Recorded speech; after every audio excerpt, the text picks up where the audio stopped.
hi, welcome to another episode of Sit and Spin with Joe. It's me, your host, along with my lovely co-host tonight, Norm the Wonder Mutt, as usual. I would have we have a new puppy, something to be happy about, aside from what I'm going to be talking about in a minute. We have a new puppy. His name is Django. He's really cool, aside from being stone deaf, but he's an awesome little puppy. And I would have had him on here, but for some reason he's afraid to come down here to the music room. I guess he finds it too overwhelming. To be honest, sometimes I get a little overwhelmed by it all. But that's not what you're here for. You're here to find out what we're going to talk about this week, which I'm equally excited about. It's my new puppy. And oddly enough, it's a band called the Winery Dogs, which is a great new little side project, return of some awesome rock and roll.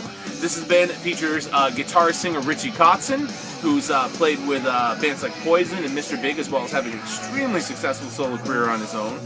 Billy Sheehan on bass, the Eddie Van Halen at bass, who got to start with Talus, played with David Lee Roth for a while, Steve Vai, and then he also was in Mr. Big as well, and one of the co-founding members of that band. And then Mike Portnoy, who, for most intents and purposes, he's had a lot of side projects, was the drummer and co-founder of the band Dream Theater. Played with Avenged Sevenfold when their drummer, the Rev, died. Too many other side projects he did. So, a big musical pedigree for these boys here.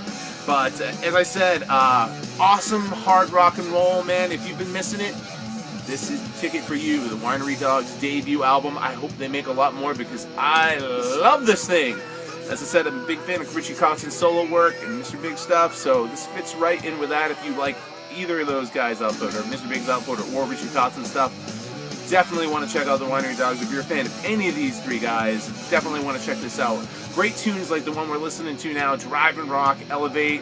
Lots of other full-on assault numbers like The Other Side, that's really great. And they're cool little bits too. There's a tune called You Save Me, which features a real nice syncopated bass line from Billy Sheehan, because let's face it, Billy Sheehan's a lead bass player, and as I think it was John Entwistle said, I'm not a bass player, I'm a bass guitarist. Very much a lesson learned by Billy Sheehan. And there's great other stuff on here too, and it's not all full-on rock, even though that's great. There's some great power ballads like Damage and The Dying, and the last track on the album, a really soulful Regret, comes from Ritchie's Pennsylvania blue-eyed soul background upbringing, and it's just an awesome solo in that tune. So if you want some good new rock and roll, go out and pick out the Winery Dogs' new albums out this week. Great stuff. As usual, you won't regret it. Thanks for tuning in. I'm trying to keep this one short just so I can get it aired quickly. And the Winery Dogs, pick it up. It's awesome stuff. Catch you next time on Sit and Spin.